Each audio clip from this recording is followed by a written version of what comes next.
Good morning! Yo! Ang umaga po sa inyo lahat. Nandito tayo ngayon sa ilalim ng overpass. At ito po yung isa sa mga nagtitrending ngayon dito sa amin sa Iloilo City. Kung mapapansin nyo po yung mga kainan dito ay tingnan nyo po yung kanilang menu. Ayan. So only rice na po. And yun, napakamura. So kung meron po kayong chance dito sila pag madaling araw. Ayan, tingnan nyo naman kung gaano kadami kung kumakain dito. Ayan, visit na po kayo dito. Punta na po kayo dito sa ilalim ng tulay. Ayan, makikita.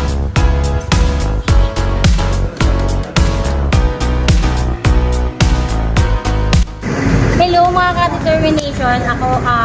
Ako po pala si Abish Dalay, ng owner ng Anli A La Carte. Located po siya sa ilalim ng overpass